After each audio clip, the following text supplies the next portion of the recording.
Afternoon all of you. पिछले class में क्या किए थे अपन? 3D 2D और 3D, तो वो पूरा कंप्लीट हो चुका था। आज अपन देखते हैं इंटीग्रल ऑफ यूनिट वेक्टर। तो ये होता है इकाई सदिश, किसके लिए? समाकलन के लिए। There are three important unit vector which are commonly used and these are vector in the direction of x, y and z। तो तीन इम्पोर्टेंट इकाई सदिश है जिसको जनरली यूज किया जाता है, और उसके लिए किस डायरेक्शन में यूज करते हैं इसको? एक्स वाई और जेड के लिए। एक्स वाई और जेड मतलब ऊपर नीचे दाएं बाएं और आगे पीछे। The unit vector in the direction of the x axis is I. जब अपन इकाई सदिश एक अक्ष के लिए करते हैं तब आई का प्रयोग करेंगे, और जब क्या है, the unit vector in the direction of the Y axis is J. जब हमारा डायरेक्शन किस में रहेगा? वाई एक्सिस या फिर एक्स अक्ष के लिए, वाई अक्ष के लिए रहेगा, तब जे का प्रयोग करेंगे। और unit vector in the direction of the Z axis is के। और जब क्या रहे, जेड अक्ष के लिए रहे, तब क्या प्रयोग करेंगे अपन? के का प्रयोग करेंगे। ठीक है, इसमें से एक क्वेश्चन आया हुआ है, इसलिए इसको देख लीजिएगा अच्छे से।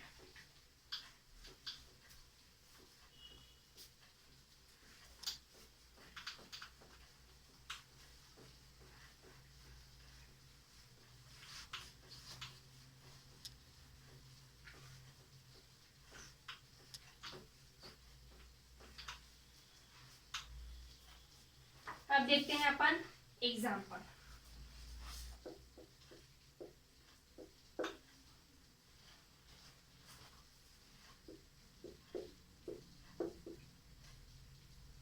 अच्छा, इसके लिए जो फार्मूला, उससे पहले फार्मूला, इसके लिए जो फार्मूला है वो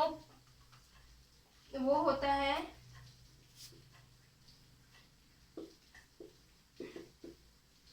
magnitude of A is equal to होता है ए बार अपॉन ए बार का मॉड।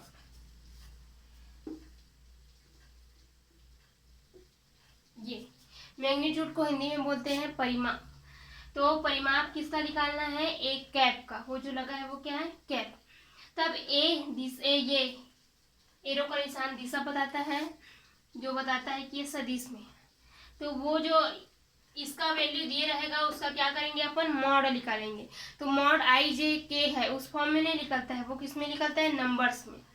तो अपन को क्या करना है? उसका मॉड निकालना है, और ये उसके लिए फार्मूला है। Magnitude of A cap is equal to A सदिश अपॉन मॉड ए सदिश, ऐसे बोल सकते हैं, या फिर ए वेक्टर इंग्लिश में बोलोगे तो। Magnitude of A is equal to A vector upon mod A vector. ठीक है,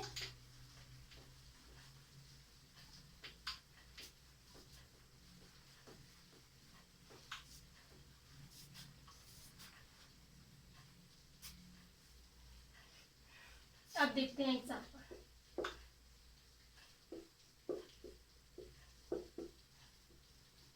find the unit vector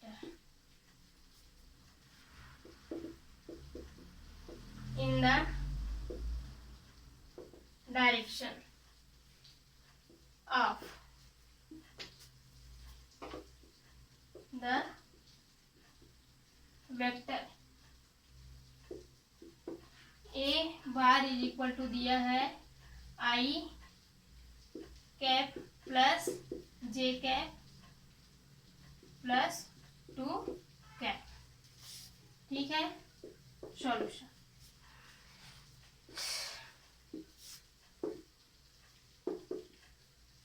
given that unit vector, क्या बोल रहा है? Find the unit vector in the direction. हमें क्या करना है? फाइंड करना है क्या? इकाई सदिश, मतलब निकालना है इकाई सदिश, और जिसके लिए वेक्टर दिया हुआ है I cap plus J cap plus 2 K cap. ठीक है, तो क्या दिया है हमारे पास? A vector is equal to I cap plus J cap plus 2 K cap. ये हमारे पास है। अब हमें क्या करना है, इसका मैग्नीट्यूड निकालना है। तो जो जो लगता है उसको पहले निकालते हैं। तो अपन पहले क्या कर लेते हैं, इसका मॉड निकाल लेते हैं। तो जब मॉड निकालेंगे तो वो किस फॉर्म में निकलेगा, अंडर रूट के फॉर्म में। यहाँ कुछ नहीं है मतलब 1, यहाँ कुछ नहीं मतलब 1। तो ये हो जाएगा 1 का स्क्वायर प्लस 1 का स्क्वायर प्लस 2 का स्क्वायर। ये कहाँ से आया, इसको देखना है, इसमें जो नंबर्स है उसको देखना है। तो इसमें क्या है, कुछ नहीं मतलब 1 है, तो 1 का स्क्वायर प्लस इसमें कुछ नहीं मतलब 1 है, तो ये हो गया 1 का स्क्वायर प्लस ये क्या हो गया 2 का स्क्वायर। ठीक है, अब इसका निकाल लो, 1 का 1, 1 का 1 और 2 का कितना हो जाएगा 4। तो ये आ जाएगा अंडर रूट 6। ठीक है, अब सूत्र बताई थी मैं, magnitude of A cap is equal to कितना होता है,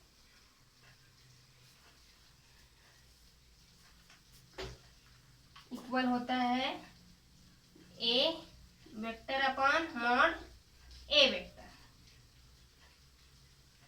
रख दीजिए, इसमें क्या आ जाएगा, A cap is equal to, इसका वैल्यू क्या हो जाएगा, ये क्या दिया है, I cap plus J cap plus 2 K cap. ठीक है, अपॉन हो जाएगा अंडर रूट 6, क्योंकि हमें क्या करना है, मॉड निकालना है, तो अपन मॉड निकाल चुके हैं। तो ये हो जाएगा under root 6। A cap is equal to हो जाएगा, आप उसको अलग कर लीजिए, I upon under root 6 plus J upon under root 6 plus 2k upon under root 6। ये हो जाएगा आंसर। ठीक है, ज्यादा कुछ नहीं है, और इसमें से एक क्वेश्चंस आए हुए हैं, किसी ने मुझसे पूछा था ये क्वेश्चन कैसे बनेगा, तो ये क्वेश्चन ऐसे बनेगा। ठीक है, तो आप लोग को ये बोला जाएगा यूनिट वेक्टर निकालना है। तो अगर यहाँ पे कैप में दे दिया है तो अभी कोई दिक्कत नहीं है। ठीक है, ये आएगा क्वेश्चन, आपको ये निकालना है। ठीक, इसमें से क्वेश्चन आए हुए हैं, इसको देख लीजिएगा अच्छे से।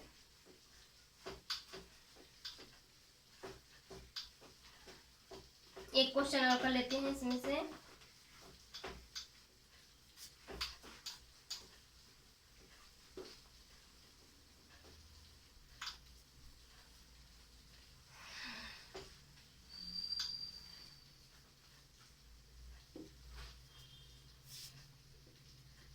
क्वेश्चन सेम है, फाइंड द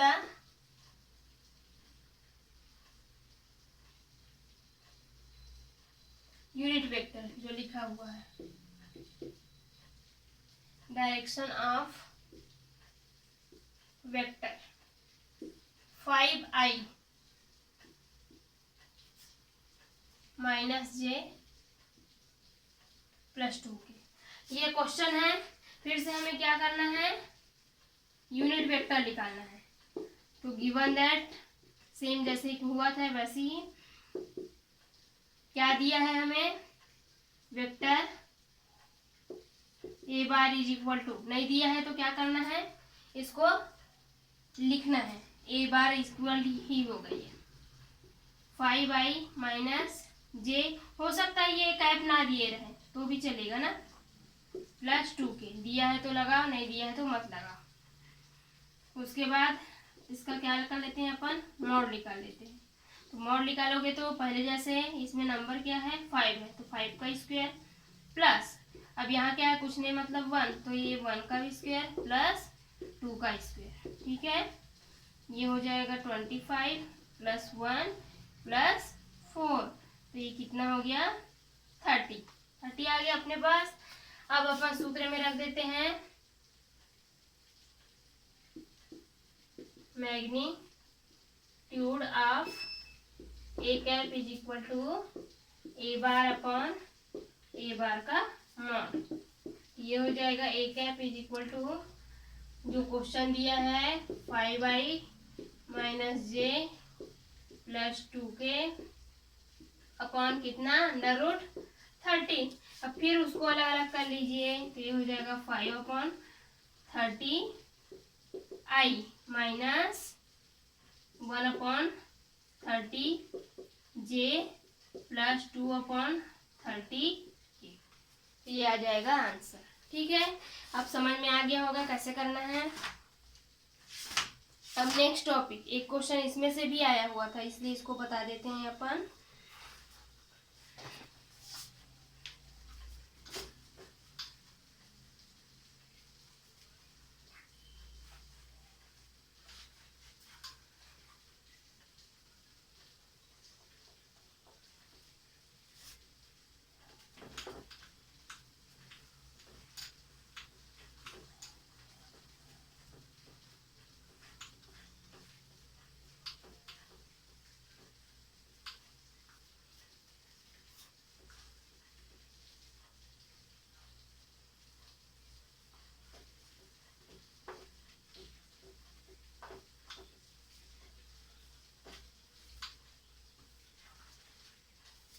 सबसे पहले देखते हैं, इसी में ही है ना,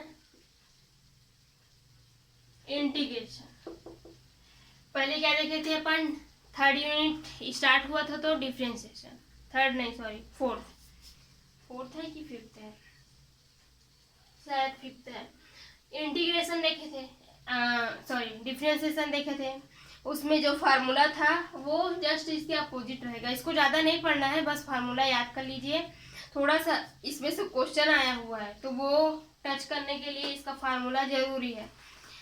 तो मैं फार्मूला बता देती हूँ। इंटीग्रेशन के लिए जो फार्मूला डिफरेंशिएशन में था उसका ये जस्ट अपोजिट होता है।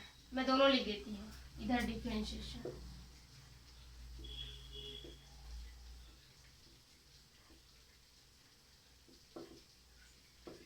डिफरेंशिएशन और इधर इंटीग्रेशन। फर्स्ट फार्मूला इधर के लिए क्या था, जैसे d/dx साइन थीटा इक्वल क्या था, कॉस थीटा। तो इधर के लिए क्या हो जाएगा, ये इंटीग्रेशन ऐसा रहता है ना, अरे सॉरी इसको इधर लिख दें, इसको इधर लिख दें। एक्चुअल में इसको गलत लिख दी, इसको पहले लिखना है, इसको बाद में। इधर लिखती हूँ डिफरेंशिएशन और इधर इंटीग्रेशन। ठीक है, ये आ गया। अब इधर इंटीग्रेशन में sine theta is equal to हो जाता है माइनस कॉस थीटा। क्या फर्क है दोनों में, इधर प्लस में आया था उधर माइनस में। ठीक है, सेकेंड अब आते हैं अपन d/dx कॉस थीटा। तो इसका होता है क्या, माइनस साइन थीटा होता है। अब इसमें second integration cos theta is equal to होता है प्लस साइन थीटा, मतलब दोनों क्या है, जस्ट अपोजिट। इसमें माइनस है, उसमें माइनस नहीं है। तीसरा d/dx इधर आएगा tan theta is equal to क्या आया था अपने पास, sec square theta. Third integration sec square theta is equal to tan theta. अब इसका डायरेक्शन चेंज हो गया, इसमें tan theta is equal to sec square theta आया था, लेकिन इसमें क्या है, sec square theta is equal to tan theta आएगा। ठीक है, अब देखते हैं फोर्थ, d/dx क्या था अपने पास, cot theta is equal to minus cosec square theta, नहीं सॉरी प्लस में था, कॉसेक स्क्वायर थीटा। तो ये हो जाएगा cosec square theta is equal to cot theta. ठीक है, पांचवा d/dx और क्या था, सेक थीटा इज इक्वल था माइनस टेन थीटा और सेक थीटा। तो इधर क्या हो जाएगा,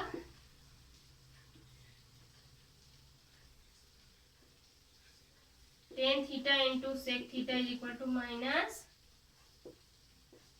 सेक थीटा। ठीक है, ये क्या हो जा रहा है, अब चेंज हो जा रहा है उसका डायरेक्शन जो है। Six D upon D X क्या बच गया है, cosec theta is equal to minus cot theta into cosec theta. ये क्या हो जाएगा, just opposite cot theta into cosec theta is equal to minus cosec theta. ठीक है, तो ये जस्ट क्या रहेगा, इसके अपोजिट रहेगा।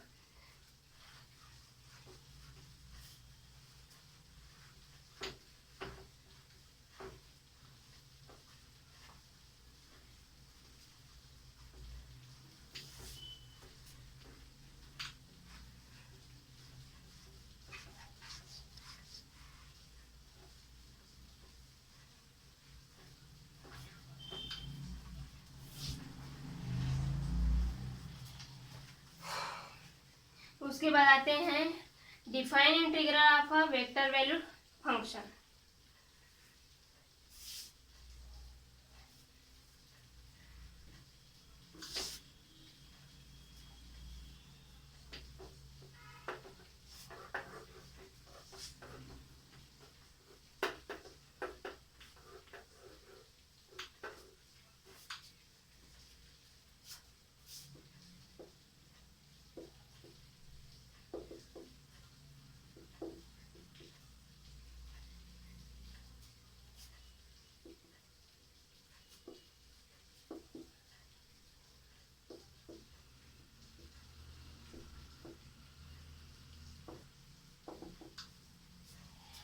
ये क्या है, वेक्टर वैल्यूड फंक्शन, सदिश का मान निकालना है।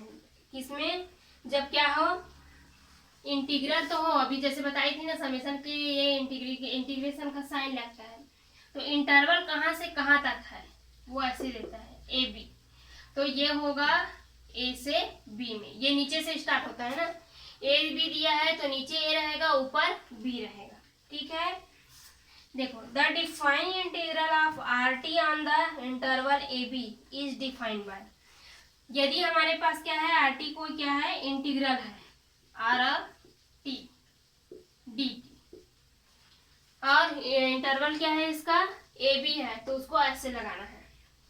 ये क्लोज्ड इंटरवल है तो क्लोज्ड के लिए ये बड़ा वाला ब्रैकेट लगता है। ठीक है, और जब इसको खोलेंगे तो ये किस फॉर्म में खुलेगा, R T is equal to A और बी। अब ये पलट जाएगा, ये नीचे था वो ऊपर रहेगा और ऊपर है वो नीचे रहेगा।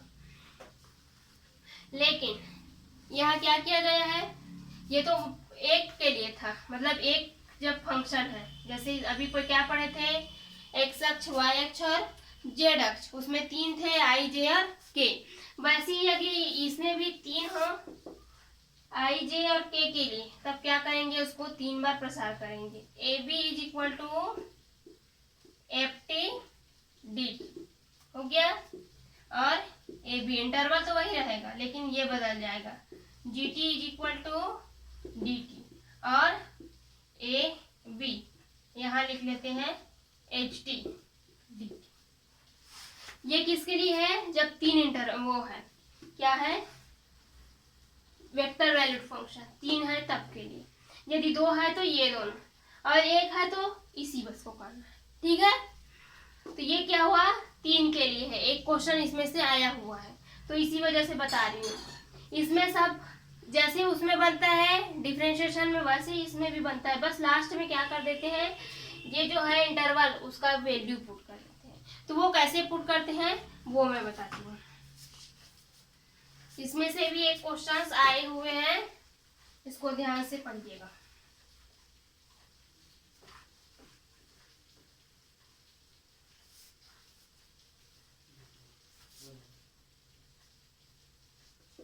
इंटीग्रेशन एग्जांपल है ना, π/2 0 sin t to cos t 1 dt। Solution 0 π/2। क्या करना है, इसको अभी बताई थी, 3 बार प्रसार किए थे, उसी फॉर्म में इसको भी जमाना है। कौन से फॉर्म में, F T D T. Comma 0 π/2 कौन से फॉर्म में रहेगा आप, GT dt, और 0 π/2 HT dt। ये हो गया 3 बार प्रसार। ऐसे इसको भी कर दीजिए। ये क्या था, फार्मूला बेस्ड था। अब क्या करते हैं अपन, जो है इसको लगाते हैं, तो ये हो जाएगा sin t dt। उसके बाद आ जाएगा 0 π/2 2 cos t dt। उसके बाद 0 π/2, उसके बाद है 1 dt। अब क्या करेंगे, इसका इंटीग्रेशन करेंगे। तो इंटीग्रेशन के लिए फार्मूला क्या बताई थी, साइन के लिए फार्मूला होता है माइनस कॉस टी, और ये जो है वो कैसे लग जाएगा 0 और π/, ठीक है। या फिर इसको ऐसे लगा लीजिए, 0 का तो वही वैल्यू आएगा π/2 अपॉन 0, कॉमा इसका क्या हो जाएगा 2 कॉस का हो जाएगा sin t π/2 0। अब यहाँ कांस्टेंट का क्या होता है, एक सूत्र बताना भूल गई मैं, सॉरी। x⁴n, इसका जब इंटीग्रेशन करते हैं तब ये आता है x⁴n+1 अपॉन n+1। ये भी एक फार्मूला है जो यहाँ प्रयोग होगा। यहाँ कुछ नहीं है, मतलब यहाँ और क्या होता है, कोई भी कांस्टेंट है उसके साथ c लगा देते हैं। मतलब जब भी इंटीग्रेशन होगा उसके साथ क्या करोगे, एक नंबर और जुड़ जाता है, क्या, कांस्टेंट उसके साथ जुड़ जाता है लास्ट में। तो इसको इंटीग्रेशन करोगे तो क्या आएगा, t आएगा। क्यों, क्योंकि यहाँ कुछ नहीं, मतलब वहाँ t समझ लेते हैं। तो यहाँ आ जाएगा t, dt का होगा तो t आ जाएगा, और ये हो जाएगा π/2 और 0। अब इसका ये रख देते हैं माइनस कॉस π/2 cos 0d हो गया, कॉमा इसका क्या आ जाएगा, एक साथ 3 क्वेश्चन है ना इसमें, या तो इस सिंगल फॉर्म में आ सकता है, डबल फॉर्म में, या फिर ट्रिपल फॉर्म में। तो एक साथ इसमें 2 क्वेश्चन ऐड है, 2 नहीं 3 क्वेश्चन ऐड है। 2 sin π/2 माइनस 2 sin 0d, इसका क्या हो जाएगा π/2 माइनस 0, ठीक है।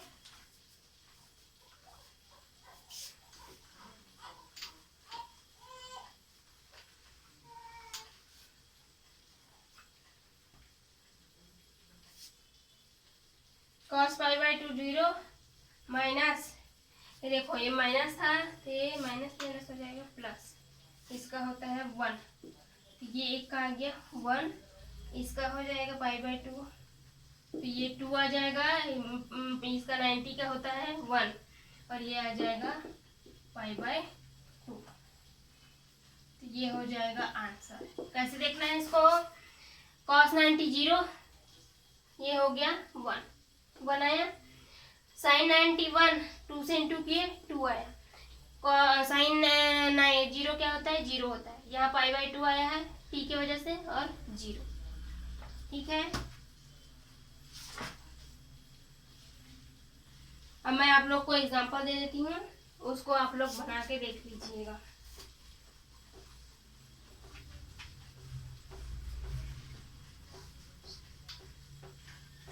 आज दोनों ही बताया गया है, उसमें से क्वेश्चन आए हैं, इसको अच्छे से पढ़ लीजिएगा। कोई डाउट रहेगा तो व्हाट्सएप पे मैसेज कर दीजिएगा, क्योंकि ये आज लास्ट क्लास है, इसके बाद क्लासेस नहीं होगी, ठीक है। आज ये लास्ट क्लास है अपना। इसके एग्जाम्पल है, एग्जाम्पल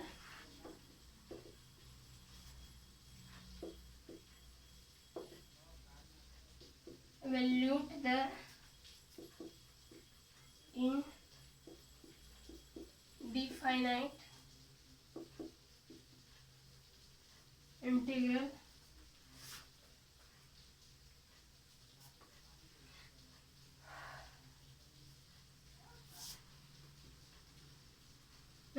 एग्जांपल और बता देती हूँ इसको मैं, और अच्छे से समझ में आ जाएगा आप लोग को।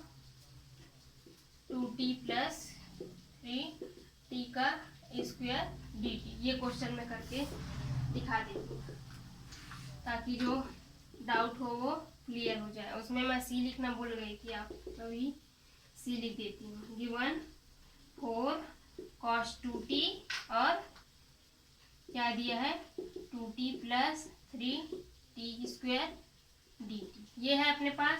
अब दोनों को अलग अलग कर लेते हैं। ये समाकलन बस हो रहा है ना, इसमें कोई इंटरवल नहीं दिया है, तो सिर्फ समाकलन करना है अपने को। ये ऐसे ही टाइप का क्वेश्चन आया था, उसमें इंटरवल नहीं आया था, लेकिन इंटरवल आया तो उस टाइप का रखना है। समाकलन करेंगे तो ये हो जाएगा 4 cos का हो जाएगा साइन 2t अपन 2, ये 2 का करेंगे तो नीचे में 2 आ जाएगा, और ये हो जाएगा 2t का स्क्वायर अपन 2। कौन से फार्मूला में रख रहे हैं, इधर लिख देती हूँ x to the power n+1 upon x to the power n+1, ये फार्मूला लग रहा है। xn is equal to plus 3t cube t cube, ये कटा और ये कटा, तो क्या आ जाएगा अपने पास, और यहाँ आ जाएगा प्लस सी, यहाँ भी आ जाएगा प्लस सी। इसके साथ हमेशा एक कांस्टेंट जुड़ जाता है, तो यहाँ भी प्लस सी, क्योंकि ये कामा में है ना इसलिए जुड़ जाएगा। तो ये हो जाएगा साइन 2t प्लस सी, इसको c1 कर दीजिए, इसको कर दीजिए c1 और इसको कर दीजिए c2। ये हो जाएगा t square plus t cube plus c2, ये आ जाएगा आंसर। देखो इंटीग्रेशन और डिफरेंशिएशन 1-2 क्लास में समझ में नहीं आता है, और इसको पढ़ाने के लिए मेरे पास टाइम भी नहीं है, तो आप लोग अपने से करके देखिएगा। कुछ हिंट मैं दे दी हूँ, जहाँ समझ में नहीं आएगा तो एक आध क्वेश्चन रहेगा तो व्हाट्सएप पे मेरे को मैसेज कर दीजिएगा, उसको मैं अब देखो अभी मैं इसलिए नहीं बता पा रही थी क्योंकि मेरे को सिलेबस कंप्लीट कराना था। अब अगर आपको डाउट रहेगा तो आप लिख के भेज दीजिएगा, अब मैं डाउट क्लियर कर सकती हूँ। ठीक है, आज लास्ट क्लास है हमारी।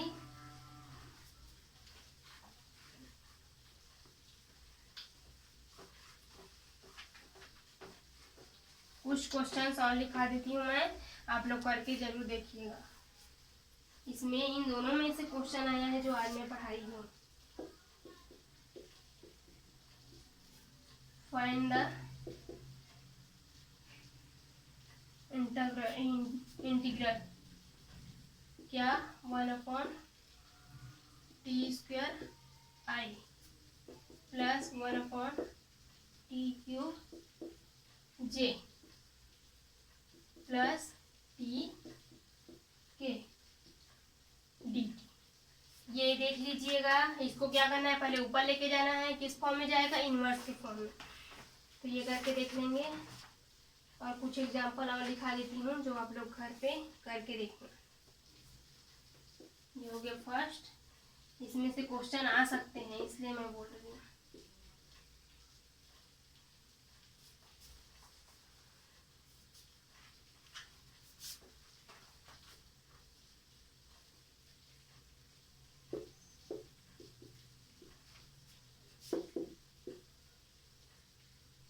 Compute the integral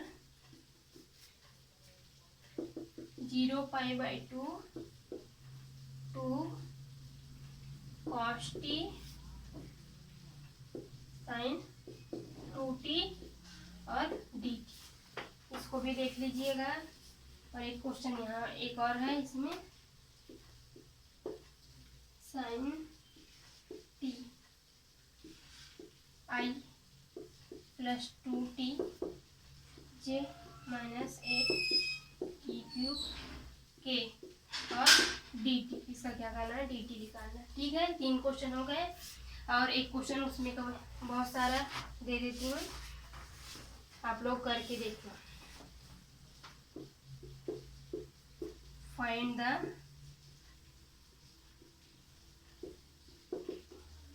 magnitude of each this vector. Six I plus 8j second है, 12i minus 5j third, 2i minus 3j plus 3k। ये 3 क्वेश्चन किसमें का है, मैग्नीट्यूड निकालने वाला, और ये 3 क्वेश्चन किसमें का है, जो इंटीग्रल वाला बताइए। इसको अच्छे से करके देखिएगा। हालांकि ये इंटीग्रेशन 1-2 क्लास में समझ में नहीं आना है, मैं तो एक ही क्लास ले रही हूँ, मेरे पास अब टाइम भी नहीं है, और मेरे को सिर्फ 1 महीने का टाइम मिला था और पूरे सिलेबस को कवर करना था। अगर टाइम रहता तो मैं इसको ज़रूर अच्छे से बताती। ठीक है, तो आप लोग ये घर में प्रैक्टिस कीजिएगा। डिफ्रेंशिएशन और इक्वेशन जो है, इंटीग्रेशन जो है 1-2 क्लास में समझ में नहीं आती है, तो आप लोग प्रैक्टिस कीजिए। बस इतना ही बोल सकती हूँ। Best of luck for your examination. और हमारी क्लास अब लास्ट हो चुकी है। ठीक है, थैंक यू।